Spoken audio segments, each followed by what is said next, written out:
Howdy, y'all. Welcome to episode 42.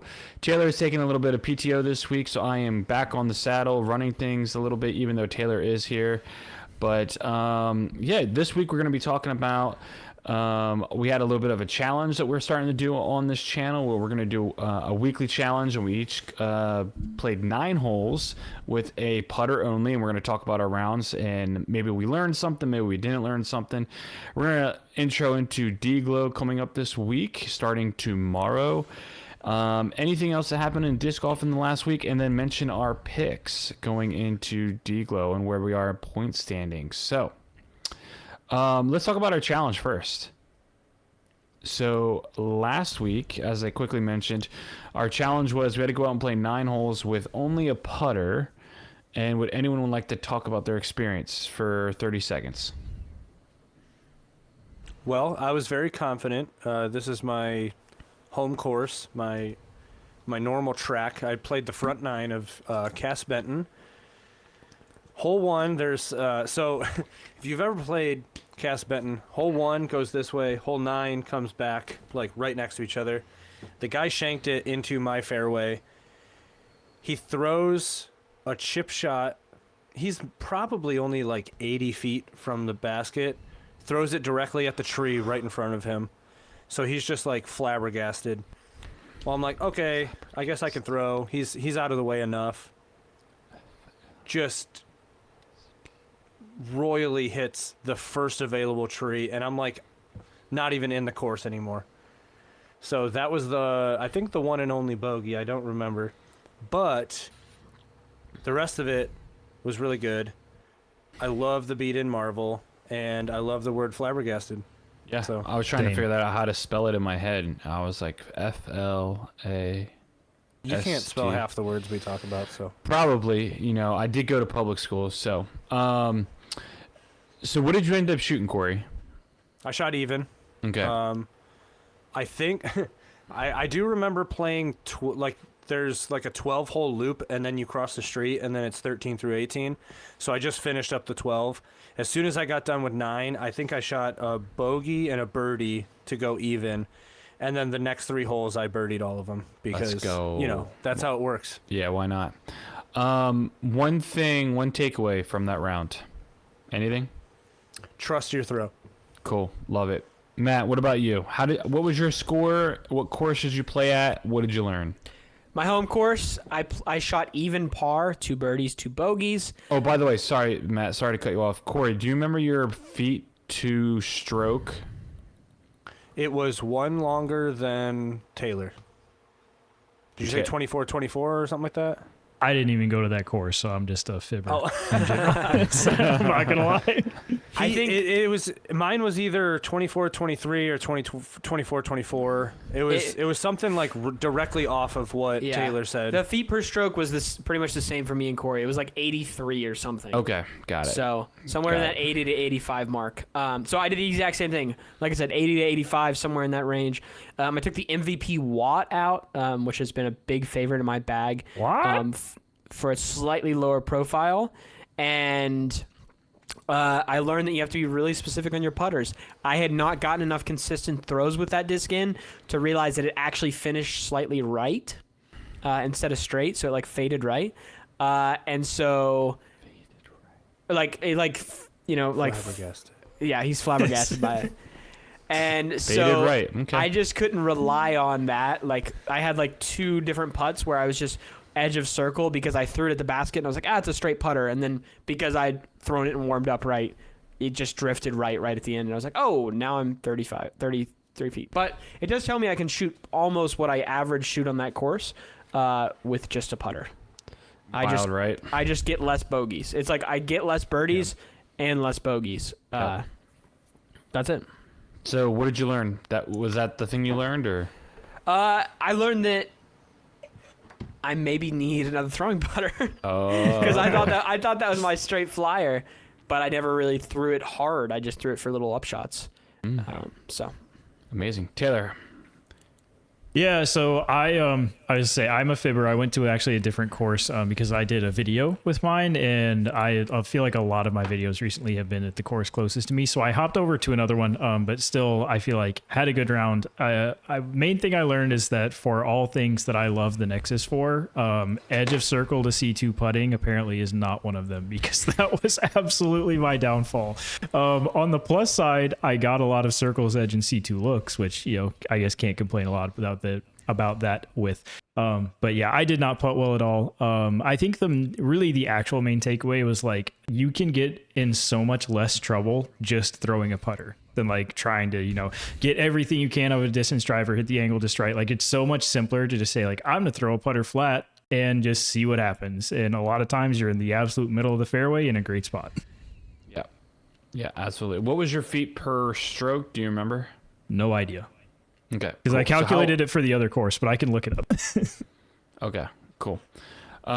So Matt had suggested we do something right around 80, 85 feet per stroke. And I was like, you know what? Forget that. I'm not going to do that. I wanted to really experiment with my round and see if I go to Iron Hill and I play the amateur layout, which is white to gold, which is 125 feet per stroke, which is pretty long.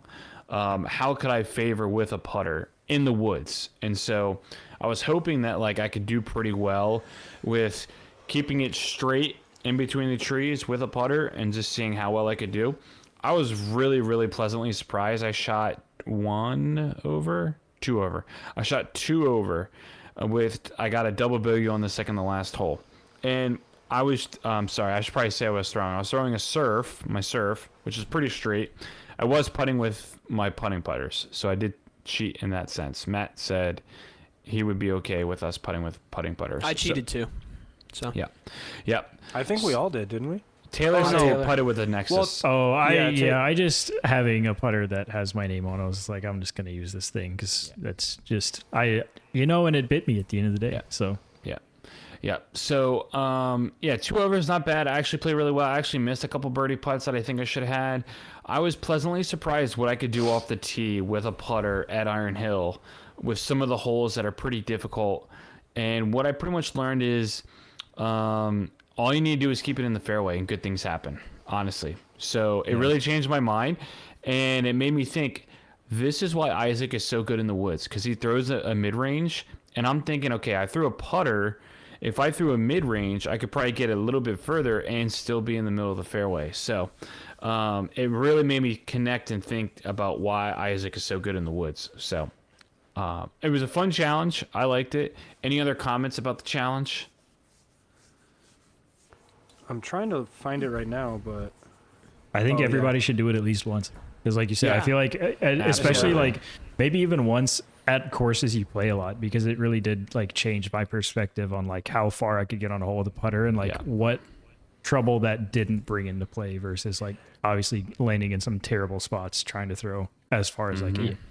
Did you guys feel like, Taylor just said this, I agree with it. Did you feel like you kept finding yourself on the edge of C1 slightly into C2? Yeah.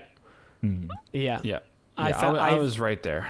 Yeah, I felt that literally on every hole, because like that skip, that extra with like a mid or a fairway was typically what sneaks me up to the hole. So literally like every hole I was like, oh, I have a 40-footer. Like if I was feeling really good, or 45-footer, I would be hitting a lot of these. I think what was kind of unique with me is that like I normally would throw a forehand off the tee here, and I'm like, am I gonna throw this putter on a forehand, or am I gonna try to turn it over? And so the most of the times I would throw it on an angle, and I was like, oh, that wasn't that hard. Like I could do this with like a faster disc maybe, and get like that better flight with it than throwing a forehand shot. But my main shot was, there's a hole that was like, it's like 325 feet, but really like you have to hit a gap early on, and then you get the rest of the whole place out. And I smashed it right dead center with a putter, and it felt really easy. And I put it to like circle 2, like 40-ish feet. And then I was so blown away that I could do that, because it's kind of a hard tee shot. And I was like, there's no way I can do it again. And took out another surf and did the exact same thing. So it really made me like realize what I can and can't be doing, or what I can do, I should say, with a putter off the tee. So Yeah, I was enjoyed gonna the say challenge. it. For me already, like I'll have a video coming out not next week, but the week after in my series of trying to shoot 1,000 rated, and it's already changed like some of my shot selection and like typically where I'd just throw like an overstable approach disc really hard. I was like, why don't I just like kind of more Yeah. softly make sure I hit a line with a throwing putter and just count on the glide versus just like really trying to power up on something that doesn't have glide to get it there, and ended up like parking a shot from that. So I've definitely like already seen the benefit of just kind of thinking about it a little differently. Yeah. Did anyone have any par fours? I didn't. I had a whole bunch and par I- fives, 2 par fives. I believe my entire round was par threes. Well, you guys played like 80 to 85 feet per stroke, and that's the reason why I was like, you know, forget it. I'll do the harder layout because I wanted to see like how relative to my score was. I think Matt hit the nail on the head. Was you're probably not going to birdie a lot, but you're going to save yourself from bogeying more often than not. Yeah, I genuinely like am interested to do something like that, like on all of the layouts that I play a lot now, just to like see where I end up versus like my typical like, oh, I have a distance driver, so I'm gonna throw a distance driver here and like not think about it. Yeah. Like actually just kind of go through that thought process of where you'd end up if you just threw a putter. Like a hole 8, a par 4, the course I play a ton, the one I'm trying to shoot 1,000 on, I try to throw a distance driver super far down there to have an easy approach, but that also brings in just like an absolute bush of death that I end up in like 90% of the time because I'm bad. Yeah. Whereas if I throw a putter, even if I, early release to the left, I'm not making it there ever, and I'm still probably going to get a par. Yeah. Yeah. Yeah. I've been thinking about like on these par fours, if I played in a tournament, take putter off the tee and then use whatever from that point on, just to see how beneficial is it to be in the fairway right off the bat, like prime fairway. So Yeah, I agree. The par 4 I had was like there's a 400-foot downhill par 4 that's super. Honestly, should be a par 3, but I keep shanking drivers into the left woods like 320 down there, and just barely scrambling and saving a birdie. And then I just threw a putter 300 feet, landed in the dead middle, and I was like, oh, I have an 100-foot upshot right now to make my life significantly easier. I could do this I could take a mid, sneak even farther up there. So, no, I absolutely agree. I have a couple questions here. By the way, if you're watching us, listen to us live or something like that, join our Discord. You can get in with those weekly challenges, and we'll use your statistics on UDisc. Use your user statistics and give me the whole thing. Scott was supposed to, but he just put it in the chat. Scott shot +1 with his inner core, but he needs to practice ankle control. That was his big heads up. His Inner core is such a good disc to do this with too. Oh, I yeah. think. That's so good. Yeah. I have 4 questions here. Assuming you guys aren't looking at the percentages or any of the challenge data in the Discord right now. Like I said, check our weekly challenges section. We'll pop in the challenge. You'll pop in your results. Who do you guys think had the top birdie percent? Scott, UDisc is free. It's a pretty good platform. You should consider using it. well, I don't think anyone got more than 1 birdie except for Taylor, maybe. So I want to go Taylor. Okay. Yeah, I think Taylor. I was gonna say me because I feel like my course was the easiest, but I also played. I know it's not Tyler because he was at Iron Hill, and no shame in the game there. So I'm gonna say Corey just to be different. Just be different. It was in fact Taylor. Yeah. Taylor did 33% birdies, so he popped 3 birdies on that. Hey man, all these stats are pretty low. 3 down? No. I think 1 down maybe. I know I bogeyed at Don't look least at the one of data. those. Yeah, I can't pull up the data It was now. all pretty close. Let's ask this question. The top C2 putting percentage. Who had that? No, it was not me. I'll give it to me. I think I made 1 or 2. I'm gonna But guess surely me. somebody's got better than 0. I'm gonna say Tyler as well. It was Tyler. Tyler had 25%. Don't know how many of those there were, but I had 0%. Quite a few other people had 0%. I had 0% out of like 4 putts. I was which in the really hurt. 0% club as well. Yeah. Yeah. Now, when I'm looking at this, I'm looking at all the data the layout shows. Okay. So the whole picture, the whole UDisc thing. I have one kind of unique one, but we'll throw in who had the best C1X putting. I think I only missed 1 putt, so I'm gonna go with me again. I putted really well. I'm gonna say Corey because he's got the Marvel above him. I hope and pray that it was not me. It was in fact Tyler. He had 83% Let's C1X. go. I think mine was 33%. I don't even remember what mine was. Mine was This is the really first time bad. that I've actually This is the first time I tracked a UDisc round. Me too. Really. I don't do I it had that to text- frequently like that, but I had to text Tyler to figure out how to. that's awesome. That's Yeah. I think he There's- texted me in the middle of playing at Iron Hill too, and I'm like, bro, I cannot show you this right now because I gotta get this round moving. There You is figured it out, though. One unique stat. There might be others that Taylor and Corey matched with, but one unique stat that's a little out of the ordinary. Does anyone want to guess what stat Taylor and Corey matched with? Oh, we just had the same one. Attraction. Exact same one. There might be multiple, like I said, but I'm looking at one unique one. Throw a guess out, if you will. I'll I'm gonna say leave it Parked. I'll even Circle allow 2 that. in regulation. Okay. I say C1 in regulation. I actually do think. I'll go parked. Okay. Parked is incorrect. Dang it. Who had the highest park percentage? Taylor. Of course Let's he go. did. Yeah, because he had What that. was he at? He was at 22%. You dog. While Corey was at 11% parked. I guess that's 2 holes, but still. Yeah. Yeah, that's the thing. All this data is really compressed because it's only over 9 holes. The unique stat, which I thought was really interesting, is Taylor and Corey both had a round rating of 194 according to UDisc. Oh. Which should, like I said, it's weird. It's a unique one. But Taylor shot 2 down. Corey shot even par. So the hope is that over time, if there's a common course that we do this on, we can kind of figure out how, like, what each other's games would look like on that course. And I'll go ahead and say, here's the challenge for the next week. We're going to keep this going. You can bring your own putters. Same course or different course, maybe around that 80 to 85 feet per stroke, and we're going 1 mid-range. If you're listening live or you're watching us on YouTube or whatever, join our Discord and submit yours before the next week, and we'll use your stats in here with the rest of us. Use UDisc. I was hoping to go the complete opposite end, and you have to bring your most overstable distance driver only. Oh my gosh. We'll get there. We'll get there. What is everyone's predictions for the mid? Okay, Gotta so figure hold out on a what sec. mid I'm gonna bring. Are we keeping the putter and we're adding the mid? Is that what you said? No. Just 1 mid, but You're can keeping keep your putting You putters. can Oh, keep your okay. putting putters. Yeah. So you want to guess what mid everyone's taking?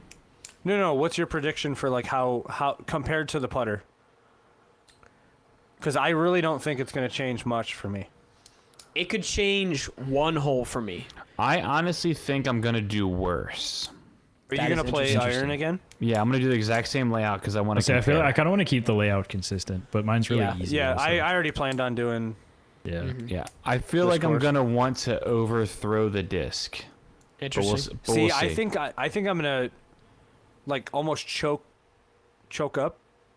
Is that? I don't know Choking- if that's. Throw it less hard? choking wanna throw it down less would be like throwing it harder or throwing it like softer. I would think. Okay. Because right, you choked up, so you took up the next. Actually, I don't know. Whatever. What I'm trying to brain say is hurts. I think I'm going to power down on the mid, which is going to cause it to not fly how I want it to. Yeah. Corey, I a think I'm lot gonna of the do slightly holes. better. Yeah, I think I might do slightly better. Corey, are a lot of the holes you're playing like too short for a mid? No. Oh, okay. I It's didn't know if just that's that- why that would. It's just certain holes you have to do a specific throw. And I think I'm going to film. I'll probably film this one Yeah. just to Do be you- like Dang, dang. Taylor. Does anyone want to take a guess on what mids people will take? I could tell you everyone but Tyler, and I could probably guess Tyler. Yeah, I don't rip know them. which one. I'm gonna think about it, but go ahead and rip them, Matt. I would assume that I'm going to take a Supra. Corey's going to take a Supra. Tyler is the weird one. Taylor will either take a Chariot or he might actually take the Rise, I feel like. Yeah, I've been or liking slight- that thing. Yeah. Tyler, will you take... Even know what I'm bagging right now. I was gonna say that Rocks. Inca that I gave you, but I don't know if it's still in there. I was also thinking Oh Inca, yeah, but that's not leaving the bag. I really like it. It's like my disc where it's like, hey, I have an open hole and I need to know what this is gonna do. Are you gonna Yeah. take the buzz? I didn't know if that would have like too much movement though. I don't know. Yeah. Yeah, It's kind of interesting strategy wise. I feel like because you could probably like I feel like Supra is one end where like you can be really workable with it, or like you said, Matt, like I might just throw a rise and like throw some forehands with it and get a little freaky. I was gonna say like I could. Are you saying I I can't? could do forward my a You Supra? can forehand a Supra. Yeah. I could take like my MX-1. And I'm waiting for the forehand challenge that a where lot. Corey goes out with that lightning. Just like, bro, we should like, it should be like literally whatever you define as the most understable disc you have. You should have to go and play with that. Yeah. Well, I have I have a challenge in mind that we can do in the Okay. future that I've been thinking about. I'm Well, probably I mean, we're only on week 2 of this. I know. That's Yeah, true. Weekly we'll challenge. take, Brains we'll are just take going. ideas. Yeah. I'm waiting for go buy a frisbee. Yeah, true. Everyone has to get an Ultra Star. I'm probably gonna use a Champion J, probably. I forgot you bagged a J, but that would have been like I was thinking, what's your straight flyer? And So I What are would the flight say numbers this. on a J? It's a 5401. 5401. Oh, okay. Honestly, it's the MD3 old model. So that's all You know it what I'm is. thinking of? What's the fairway that you were, the Innova fairway driver you were throwing? T-Bird 3. No, it's new, or it's newer. Oh, the Gorgon? Gorgon? No, it has a bird. The on it, I Hawkeye? thought. The Hawkeye. Hawkeye? Yeah, Yeah. I was thinking the J was the Hawkeye. Yeah, the J is the old MD3, and I have it in Champion Plastic, and I'm starting to really beat it in. It's really nice. I would like Can to I go on throw a tangent after this? Yeah, I would like to No. I would like to throw the DX Rock, but it was getting stuck in my fingers when I was playing in the woods after, and I prefer What does to that use even mean? like when I was pulling through, I felt like it was still connecting to like my index finger, and I was ended up pulling it a little bit. I It do wasn't that with getting mids out of that my are hand. deeper. Like I feel like the Yeah. Rock is a great example of where like just the lip of the rim that like comes off your index finger is just a little Yeah. deeper. I annoys me so bad. Yeah. So I always like one of the things I did was I took flippy mid ranges, and that's how I learned how to hyzer flip, because it's easier to do. And if I had a meteor, I would go and take a meteor and do this challenge, because you can do anything with a hyzer flip mid range. Yeah. Yeah. So I go kind ahead, of want to Taylor. throw the conspiracy then. Oh, that would That be would sick. be That would be yeah. insane. Yeah. All right, Taylor, go for your tangent. No, my tangent's worlds related. I had to laugh so hard, and I All right, have hold to on, justify wait this. 1 second. Hold on, wait 1 second. All right, guys, that was awesome. Thanks so much for contributing to that challenge. Hey, we're going to talk about Worlds real quick for a second, and Taylor's going to pop your top, so go ahead.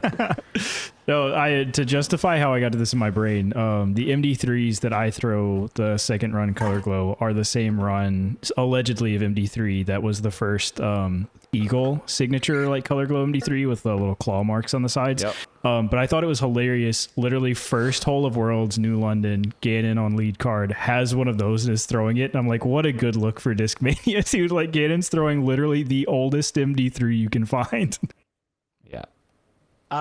Famous, like there's the video they put out like 2 days ago is so funny because they're all like, oh, what do we got to throw? And it's just old.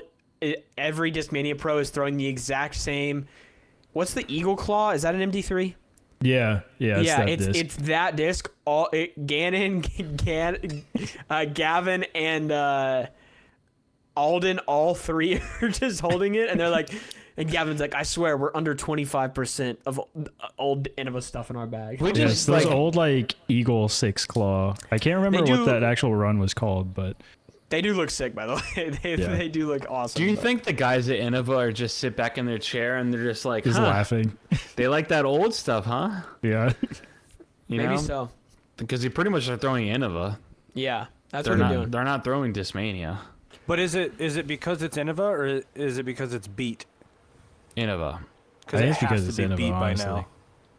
Yeah, I do think it's because it's Innova. I understand your point, Corey, but like from everything I hear from pros, they can beat up a disc super fast because they're playing literally every day. So getting a beat up mid is pretty easy for them to do, or beating up a mid is pretty easy for them to do. Anyone else want to make some last minute comments about Worlds? Because we didn't really make some too many comments about Worlds last episode. I've been thinking about it more, and honestly, Tyler, what you said is exactly what I've been thinking about. Of like, I feel like Isaac won because he throws putters and mids so well and has the confidence to throw them. I think I've said before that like the Robinsons have like that kind of ability that I feel like is going away in the professional game just because holes are as long as possible. But just like that touch with mids and putters and just putting them on a line is so fun to watch. And I feel like that was a huge part of why Isaac won. You know what it makes me think? You know what it made me think of was like I wonder if they learned how to play the game the proper way as a beginner. Like they had putters growing up, and then they went up the mid ranges, and then they went up the fairways. Like I wonder if that's like how they learned how to play the game. Like nowadays, people are like, "Give me the Destroyer, give me the Ballista Pro," you know, because of the speed, and then they screw themselves up and whatnot. So I wonder if they really learned to play the game the right way with putters and mids. So, I mean... Aren't they from Georgia? Yeah. So they learned to play in the woods. I was going to say woods golf, and maybe all of the courses that they were playing were like Their home course is than... wide open, though. I'm not going to lie. Yeah, I think that's hilarious. Yeah. Yeah. Oh, okay. Yeah, but, I mean, you can have a home course and play a dozen different other courses around you. Definitely. Yeah. But I wonder if it was like shorter holes that really only called for like a putter. And then they started playing courses that were slightly longer, and they're like, oh, I don't really need anything else. And just, like, continued to throw those. Yeah, I mean, the biggest thing I noticed from the challenge, just to reflect back a second, is, like, you couldn't really, like, do shot shaping with, like, you know, weaving things through the woods. That was the only thing that was annoying with me. But, you know. Yeah, no, I agree with you. They just... fall out of the air quicker, so you can't get the no hole. like two angle shots. You're really only moving on one angle. Yeah, you're throwing highs, you're throwing flat, you're throwing Annie. You're not throwing Annie that flips back and all that stuff. Well, let's mention DGLO. We're going to DGLO this week, back in Corey's backyard. Corey, you're gonna have to let us know, what are your plans for DGLO this weekend? So I'm waking up super early. I'm gonna go hopefully get there a little before 8 o'clock. Me and Tyler were talking about this is the first, besides for Worlds, I don't actually know if she competed in Worlds, but I don't know. I don't want to butcher her last name. Taylor Disktay she said this is her first Pro Tour event. So I don't know if that means that Worlds technically isn't a Pro Tour event. I don't know if that's what she meant by that. Yeah. But this is her first Pro Tour event. So I'm going to go, her card goes off at 8 o'clock, so I'm going to follow her around a little bit. And then I'm going to meet up with Ezra Aderhold because he was asking in his last video for a very beat Z zone. And I have one of those. So I messaged him and I said, hey, you can have this one. So he's like, oh my God, I'll trade you something for it. So I'm going to meet up with him, follow his card around, follow Goose around, and then probably check out some of the other cards. But I will be there all 4 days. I will be bringing a chair because I don't want to die. And I will be trying to follow as many rounds as possible. So please let me know if you want me to check out anybody specific. And it's going to be a blast. Yeah, so I said we need video confirmation of Diste to see how far she throws. So I'm excited for that. And the thing is, I know what my distance is, and I know where I land on all of these holes. Right. Because I've played it a dozen times. So if she's blasting it way past me, then yes, she throws far. Corey, can we ask as a general thought, what do players need to be good at to play well at this event? Shot shapes, what do you think? Okay, so I don't know if you really want to say shot shape. It's more or less like positioning and also not hitting like you want to keep it within a specific area while it's flying. Cuz there's a lot of like stragglers when it comes to the trees. So you just basically just want to make sure that you're in the middle of the fairway. Scott says cardio. Cardio. That is a good one. But yeah, and then also they added a lot of OB on some of the holes. So Well, this is gonna be maybe a more refined question, but what's more important, off the tee or approach? depends on the hole. No. You got to pick one. What's more important? So just overall. Yeah, at this course. Like, if you had to give all your mental fortitude I'm gonna say off to the tee. one or the other, yeah. Off the tee. There's a lot of shots where So take a if you don't- putter. if you don't make it, you don't necessarily need to do that. But if you don't make it in the correct area, you're kind of screwed for the approach anyway. Yeah. But a lot of the approaches are easy. So what pro are you most excited to see that maybe you haven't seen that much of? Like, have you thought about it? That I haven't seen much Of. Like, one of the things that I regret the most is that I never saw Paul Macbeth throw. I've just seen him putt. Okay. I kind of want to see AB. I haven't actually seen, like, obviously we've all seen footage of him, Yeah. but I want to see it in person. Like, Yeah. how does it look when he's throwing that hard and that far, and it's a Luna and it's going farther than anything I've ever. It's going farther than half my golf ball hits. So when I went to Worlds last year, I was posted up on the first tee box, and I saw him throw the Luna into. It's just a landing area, so it's not like too far. On the first hole at Fox Run, was it Fox Run or Brewster? I can't remember. Oh, Fox Run, and the disc comes out very fast out of his hand, Yeah, and it looks effortless. So I don't get it. I don't understand how it works. I don't know. So, yeah, it's pretty wild. But yeah, just kind of curious about just like, random thought or random thoughts we might have, or who do you think you have in mind that will win the event? Because we made our picks and we'll share that in a minute. But who do you think is going to run this event, or how do you think this event's going to go down? Well, so from the beginning of the season, we kind of had our initial thoughts, and I definitely said Chris Dickerson was going to take this down. I think. It was either Chris Dickerson or, yeah, I think it was Chris Dickerson from the beginning. I definitely think he has a shot. I think Simon has a shot again.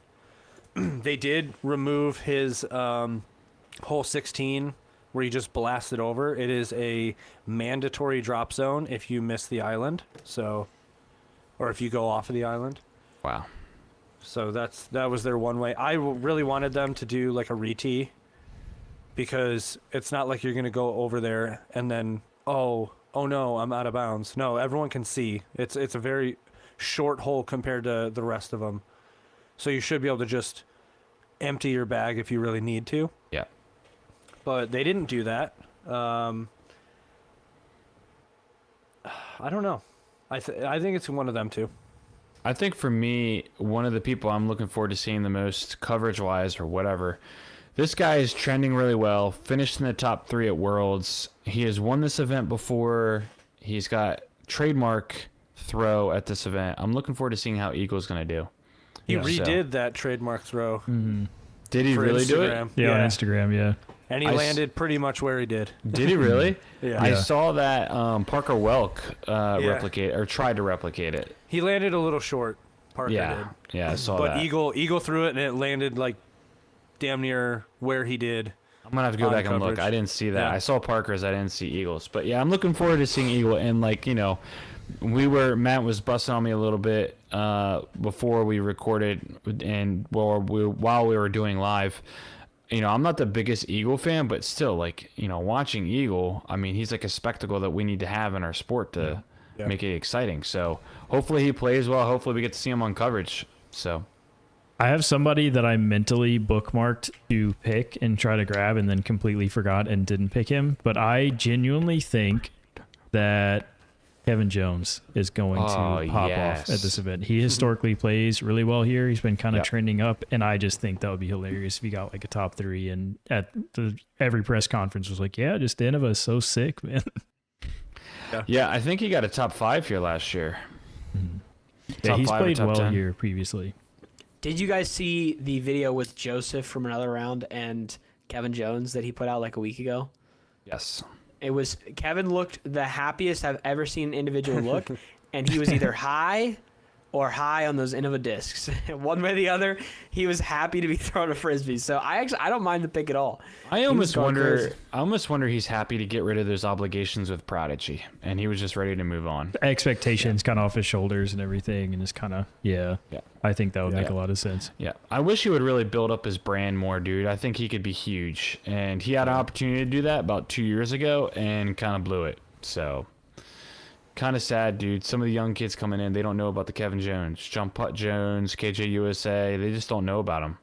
Yeah, So, it's Well, he's Didn't gonna they win remove that USDGC. Don't course? worry. What'd you Didn't say? they remove the course where he jumped off of that like cement, the cement sewer thing? That was at Idlewild. Oh, it was? Yeah, Yeah, What hole? like third hole or second hole. It's the second hole. I don't remember that where that relates for where we played Corey. Yeah. It's like the second or it's third. too It was pretty confusing. early in the round. Huh. I can think of like 2 areas of that stuff, but I don't remember which one it was. Okay. Yeah. I don't know. Well, we did our picks off camera, and so we'll just go over our picks for this event real quick. So Corey had first pick tonight, and he took himself Simon, Chris Dickerson, Aaron Gossage, which was a celebrity pick by Scott, and his dark horse is Casey White. Taylor picked Calvin, Gannon Burr, Ezra Robinson, and Albert Tom. I would say if there was like a kiss ass like picks, those would be it right there. So Taylor, way to go, really vanilla. Let's go. And yep. Then I had the next set of picks, and I took Ricky Eagle, which was my celebrity pick by Scott, and I also took Luke Taylor. And my dark horse is Randon Lotta. Matt is Isaac, AB, Kyle Klein, K, and Austin Turner. So those are some, legendary dark horse Austin Turner. This thing is tied up 31-31-31. If Corey takes a win and a dark horse this weekend, all of a sudden we're looking at one win away from or one top 3 away from, or sorry, I should say one win away from tying this whole thing up. It's not bad. It's not bad this far in the season. So. Yeah, let me get a little bit of update on the points that were gained from Worlds. I don't think we really talked about that. So Matt gained 6 points from Worlds with a win with Isaac Robinson, so he jumped up to 31 points. I got a big goose egg, so I had Joey Buckets up there for a while, and then he just pooped himself. Taylor picked up 2 points for the Luke Humphrey of course Dark Horse. Missed out on getting 4 points, but then Calvin decided to just take an early vacation the last couple holes. Come on, man. And then Corey, he got 2 points with his Nicholas top 3. So Corey is 7 behind, and then Taylor, me, and Matt are all tied at 31. So we got one more major. We got a couple more weeks to go. Matt has made a huge comeback. So Facts.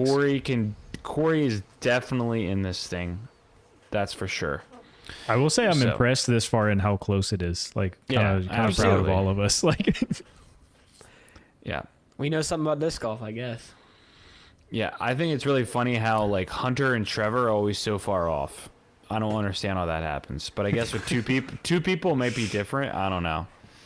But you think about it, they also don't like they can both pick Ricky if they they'll want. say I think they can both pick the same picks as Yeah. well. Yeah. So it really, but they also do FPO too. So Yeah, maybe there's some flexibility there. This is way more fun. It would stink if we had the same like 3 people and Yeah. we kept on Oh moving my them around. goodness. So this is definitely a lot more fun in my opinion. So I would be curious to know how many of our third picks have won the event and who has done that yet. Good, So good data to look up. Might I'll have to take a peek at that. Yeah. go back because I'm looking at a couple third picks and it's like, not even close at some of those events. But Yeah, there's definitely been a few where I feel like all of us were kind of just like one person gets a point and nobody else like had anybody, but you know, yeah. it's unpredictable. Yep. I say let's do this. Do we hit everything on the agenda that we wanted to talk about? The big stuff, yeah. Okay. My ending question is, What is the storyline to going into at USDGC in a couple weeks? What's the main storyline? Just too early storyline from now until USDGC. Is Paul too old to win? That's mine. I love that one. That's a great storyline. Scott's Maybe gonna not love too that one old, but too. is Paul able to win still?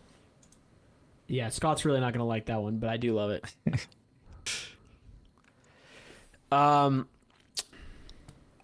Can Ricky make it happen? I think that's my opinion. For a guy who's been playing so well for the last little bit of tour, you just have to wonder. So Has he ever won USDGC or no? Mm-mm. I don't think so. Yeah. Nope. Tony wants to win real bad too. Yeah.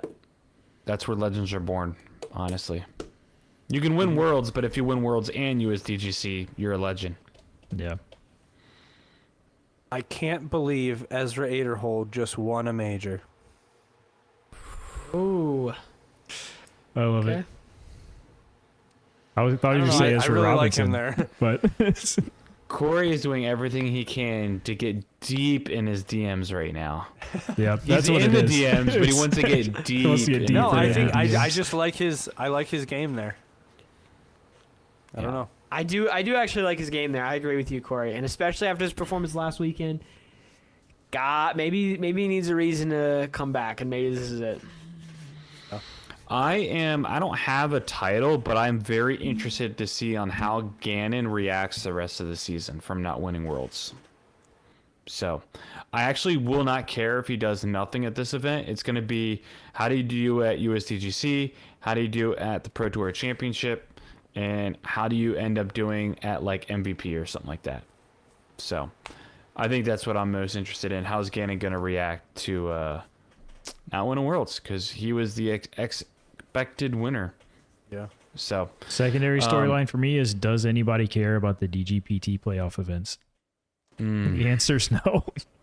yeah. I mean, the PGA Tour has just proven that no one cares about that. So, we need something to get people excited. You know what they really need to do is do some sort of match play. That would be sick. Elimination all the way down to like, you know, imagine like before we had the playoffs of Ricky, it was Ricky and Isaac going into a playoff, and that was sick to watch. Imagine if we just had two guys battling it out that were like, you know, two guys that were like pretty good. I think it would be pretty sick. But that's just an idea I'm throwing out there. So, yeah. So short episode tonight. Short and sweet for you guys. Super excited for DGLO. DGLO is one of my favorite events. I'm not biased because Corey's on this show at all. Actually, it should be the opposite. I would not care one bit if Corey lived there or not. It's a great course. It's different, right? But the problem is we just went to Ivy Hill, and then these guys are going to Toboggan. And it was funny, though, quick comment. They did some interviews, and everyone's like, so what have you been doing to prepare? And they're like, resting. Like, I'm not doing anything to, like, over-exasperate myself because we went from Ivy Hill to DGLO. So quite interesting. And this is 4 rounds at DGLO, so Yeah. Crazy. They try to kill you. yeah. So, but that's what I'm saying. Eagle could do really well because he's got some bison in him now. So, no more plant life, vegan Protein, stuff. baby. So, he's going to be good to go. So, just want to give a quick shout out to Prodigy. Go get their disc, man. They're really good. Yo, they're so good. They definitely don't make, how do I say this? They definitely aren't the reason why people, I don't know how to, I'm trying to be nice but not nice, so it's not working out. I'm just saying is If they sit on the shelves for a while, they just get more interesting. if they sit on the shelf a while, the flashing will come off so much easier. So no, seriously, Prodigy's won Worlds the last 2 years. They're good. So they've won a ton of majors the last couple of years. So shout out to Prodigy because they're down bad right now. So pouring out for Prodigy and Kayla Visca as well. Throw them in the mix. So Has Isaac thrown anything before that? not that I know of. He was on MVP for a Innova. while. He had some Innova stuff growing up. He said. Okay. Because I'm curious if it's the disc or if Isaac it's the back disc. to MVP. That's my prediction. Is it the disc or the discer? It's the Discer. That's But- the disc. Yeah. But I will say, like, quick comment about It's the disc. Prodigy.